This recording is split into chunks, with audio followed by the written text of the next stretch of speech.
You are listening to Be the Change, a podcast of conversations with true visionaries who are creating new paradigms for a healthier planet and society. I am your host, Christine Dimick, and my work is in finding real solutions to the biggest problems we face today: climate crisis, capitalism, social injustices, and our failing health. There are amazing humans out there that have answers, and it is my mission to have their voices heard. Together, we can raise consciousness and create a just and equal society. Together, we can be the change.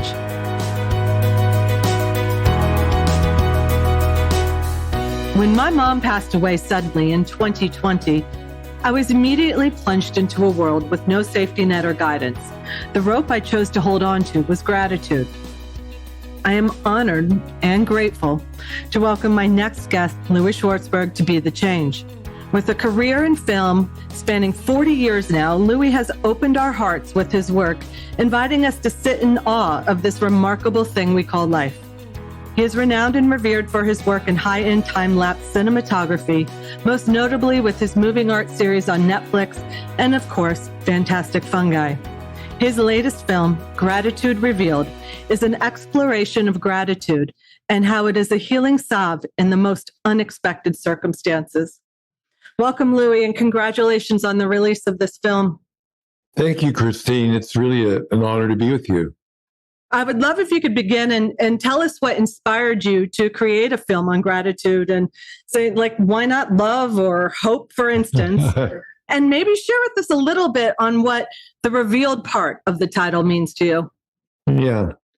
Well, being born in Brooklyn to parents who were Holocaust survivors, growing up under their roof, I learned a lot about appreciating all the little things in life, like food on the table, a roof over your head, steady job, and then the miracle of having children. That to them was heaven on earth. So I think that kind of always made me appreciate this idea of telling stories of people who overcome adversity, but have a lot of resilience in their life.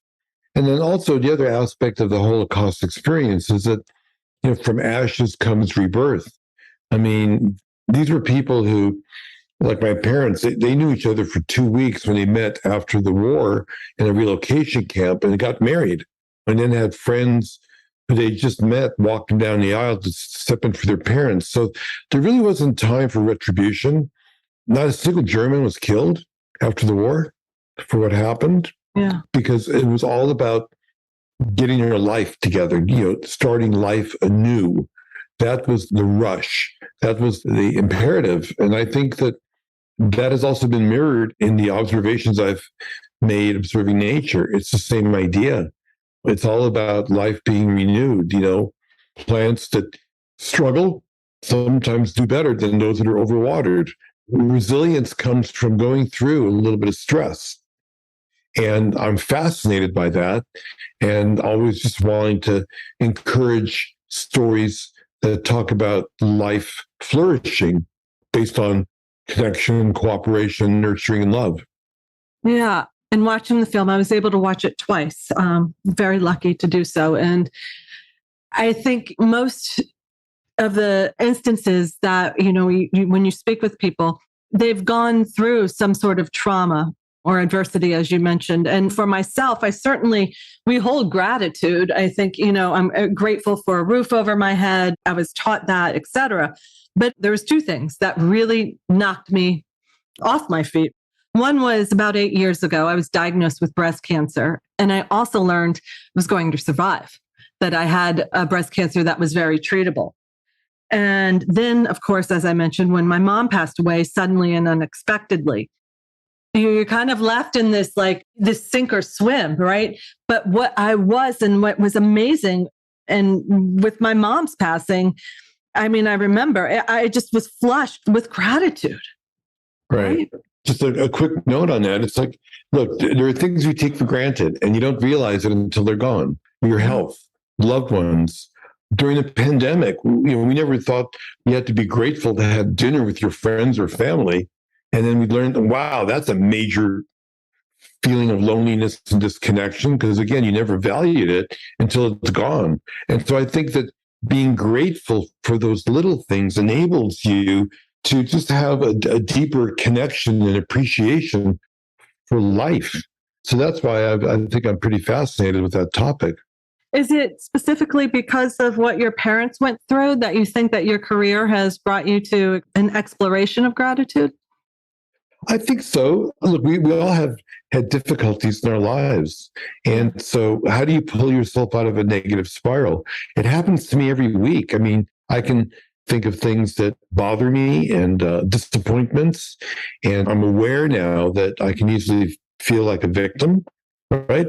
From something that's unjust or unfair, legitimately unjust and unfair. But that doesn't do you any good, right? You're just hurting yourself. So now that I'm more conscious of that, how do I stop it? Well, one way to stop it is to think about something I can be grateful for, that I got 5 fingers that move. I'm breathing. There's something beautiful in front of me. It could be a flower. It could be an alley. It doesn't matter what it is. I can find it. And when the good energy is coming into my brain, it kind of stops the bad, negative thoughts in its tracks. I can't do both at the same time. So for me, it's a way to pull myself out of a negative spiral. And was your hope with this film to help others with that? What brought you to this? Yeah, absolutely. I mean, look, the film is beautiful, but it isn't just superficial beauty, right? The whole idea is that I'm trying to get people to open their hearts. And how do you do that? It has to be emotional. And so right now we're living in a very difficult time of despair and disconnection, environmental degradation, political discourse that's really bad, the pandemic. And so when all this negative energy is coming toward you, you can't just say, logically or intellectually, don't think about that. Don't feel that. If Donald Trump says something racist, and I'm sorry to use his name, but as an example, but, it's like, it's hard to not hear that. It's hard to turn your head away from like a car accident or a train wreck. So how do you do that? Well, it has to be an emotional reaction. And the emotional lure that I'm using to seduce people away from that consciousness is beauty, because the battleground we face today is a battleground of consciousness. In other words, everyone's trying to grab your attention, social media, the news, and it's easy to grab your attention with something negative, because that's fight or flight, it's survival. I point a gun at you, I'll get your attention. To get you to laugh or cry, to make you feel love, that takes skill and talent and art, right? But that is the antidote to that. That is the counterbalance to that. It's a different part of the brain, but it's a more difficult part of the brain to trigger. Yeah, absolutely. Anyone, if you haven't seen Louie's films, you really, I've shared them with so many. Fantastic Fungi, it was life-changing.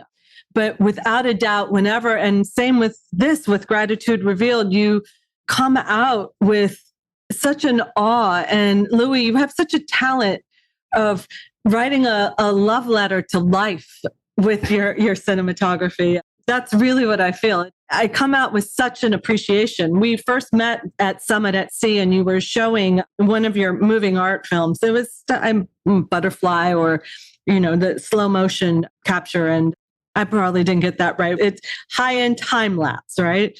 Well, both. No, okay. But it's taking the audience on a journey through time and scale. So with butterflies and hummingbirds, it's slow motion. With flowers, it's time lapse. Yeah. But I'm showing you, to appreciate life from another point of view. What is it like from a flower's point of view or a hummingbird point of view? And understand that it's all valid. And that's what makes you really have this respect for the sacred thing called life. I want to support that. I'm against anything that extinguishes life, whether it's like genocide or whether it's stepping on a snail or an ant. I'm against all of it and everything in between. Yeah. And I remember too, the film that you featured on the boat was also just after the election of He Who Shall Not Be Named. And, but you really have a way of capturing that. But I wonder, Louie, have you ever encountered someone who, and I'm sure you have, I mean, what do you think it is of capturing gratitude, and what did you find in your film? There has to be some people who aren't able to see it as gratitude. And it could be from maybe a depression or a mental illness. Do you think everyone's capable of gratitude? And what about animals? Well, let's take a look at the mycelial network and Fantastic Fungi. Yeah. The fact that there's this like incredible shared economy under the ground that enables ecosystems to flourish, for a mother tree to be able to take care of its children. I think that's gratitude. They're sharing, they're doing it so they can all benefit from each other. So the idea of symbiosis and networking and nurturing, I mean, we're hardwired to do that. And I think the feminine side of nature is a story that's rarely told in these nature documentaries. I mean, I'm coming to New York. I'm honored to present David Attenborough with the Lifetime Achievement Award, and he's done amazing movies. But a lot of the BBC documentaries tend to focus on predator versus prey, on survival of the fittest, on this dog-eat-dog struggle on life. Now, I'm not saying it's not valid. It does exist. But what about all the billions of interactions that occur every day between pollinators and the mycelial network that is the foundation of life on our planet? Not the top of the food chain, but really the foundation of life. That's what fascinates me, to ask the big question, to try to unveil the mystery. And it's something that we don't focus on, but also it seems to be the pathway forward. There's a system under the ground that works, that's been developed and went through R&D for a couple million years, and we ignore it.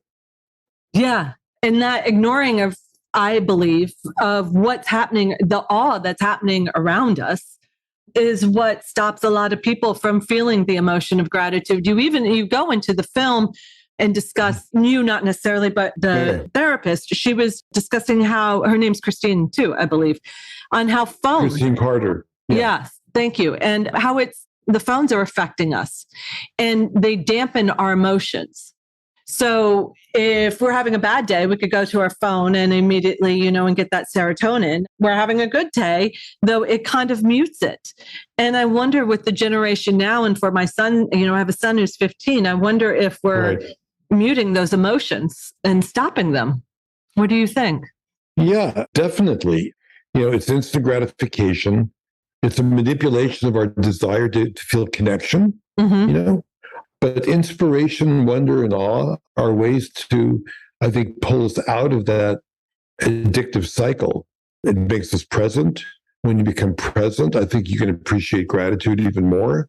It's what every kind of spiritual or religious practice claims to be the goal, is to become present, right? And when you become present, I think that's when your heart opens and you become compassionate.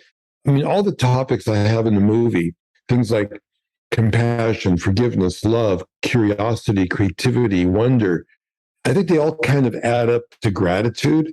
And gratitude is an umbrella, but they're really interlocked. You can't talk about patience and all these different values and not have it somehow be a part of gratitude. And I think gratitude kind of touches all of them. But the truth is they're all interconnected. Positive values are all interconnected. And so making a movie was really a challenge because it's a bunch of gears that all interlock. And how do I order it in a certain way to create a narrative? But the umbrella for me was gratitude. I mean, to be able to say thank you. I mean, most deep philosophers and spiritual leaders, when pushed, said, sum up your spiritual belief in one word: thank you. Yes. And giving back to others. I was just going to mention that any teacher that I have had, any spiritual teacher, has always said the quickest way to enlightenment is to focus on gratitude, and to feel gratitude.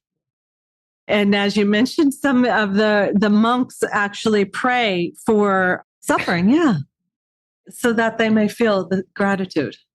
Yeah, well, so that it opens your heart. Like it was Jack Kornfield goes, when he was, studying with the monks, it's like suffering is what opens up your heart and makes you a better, stronger human being. But it goes, but you don't have to pray for it. It will come.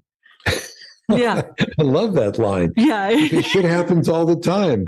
Somebody scratched your car in the parking lot.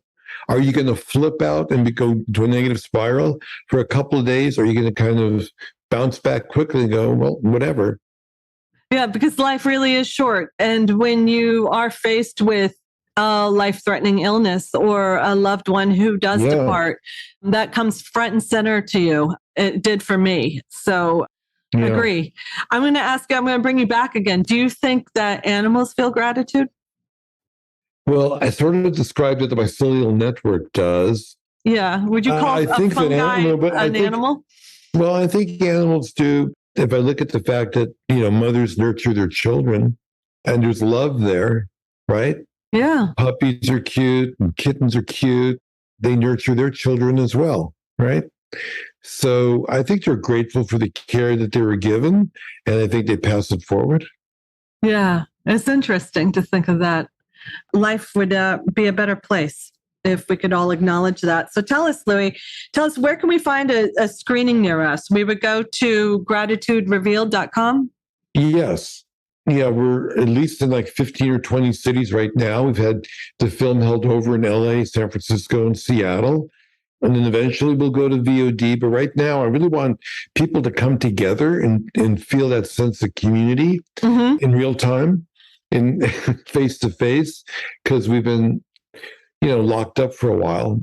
And I think it's great to reconnect. And I think we need that and feel that we can shift not only our consciousness, but our worldview and the world we want to live in. We need to get organized. And you reminded me on the summit, on that boat, when, what's his name, became president. The wake-up call was we got to get organized. We can't live in our little bubbles. That was the call to action. What are we going to do? And I think a lot of it has been that we've all just sort of like tucked ourselves away in a little comfort bubble and didn't realize we needed to get connected and have community and be organized if you want to protect things you love, like democracy and life. 100%. Yeah, I do a lot of work. I've interviewed a lot of politicians and have explored that route. And really, this podcast is about how we can be the change, right? And everything that we're facing, I truly believe is possible to change. Social injustices, climate change, all of it. But it's going to require organizing and community. Politicians certainly aren't going to save us. And we're being asked, I believe, during this time to come together.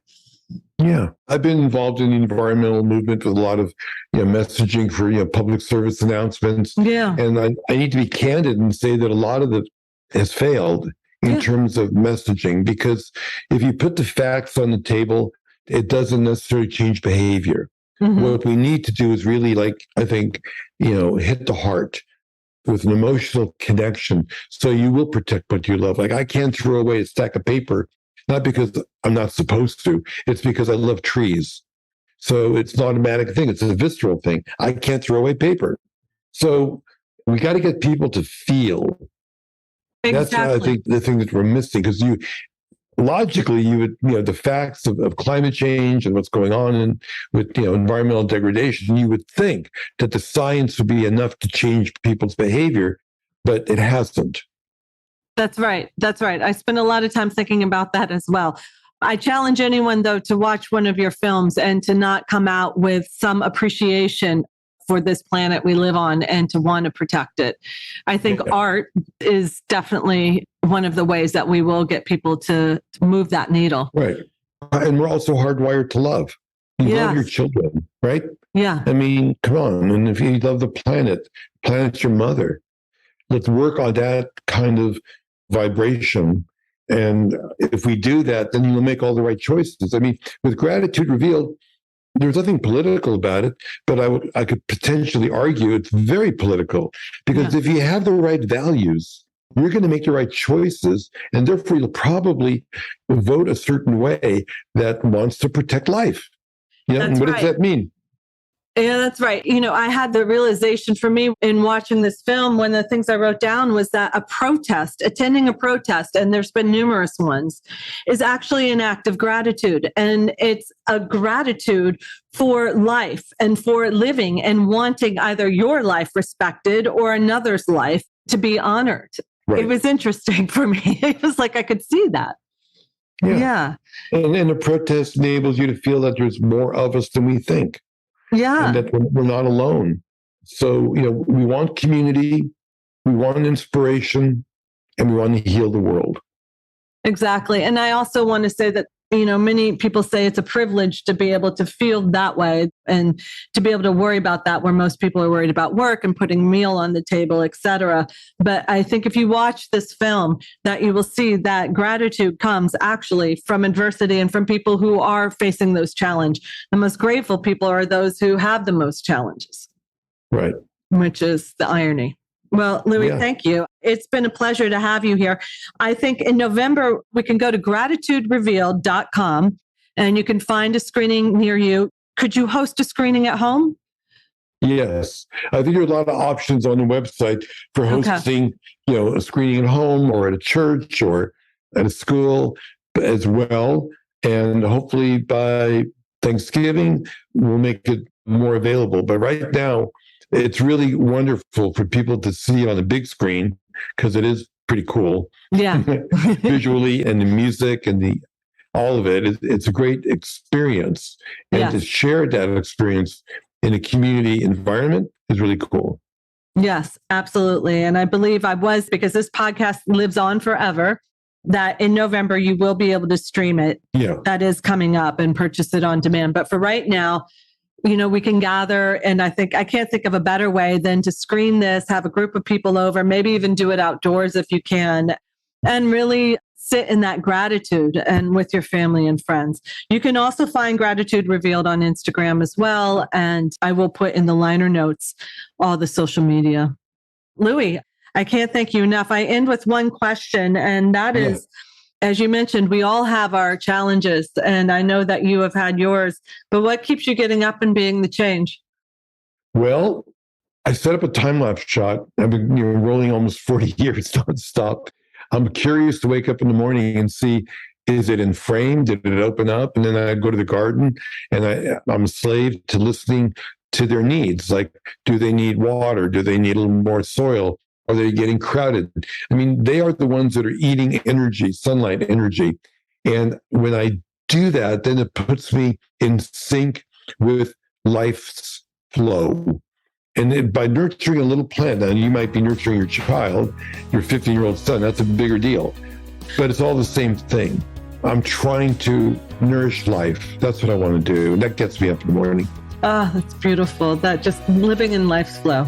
Thank you. It brings tears to my eyes. Thank you, Louie, and thank you for being the change. Bless you, Kristen. I hope you enjoyed this conversation and are inspired. We grow with supporters and listeners like you. So please share this podcast with your community and follow us on Instagram at bethechange.nyc. And to learn more about our guests and what you can do to be the change, go to our website at www.bethechange.nyc. That's bethechange.nyc. Thank you and be well.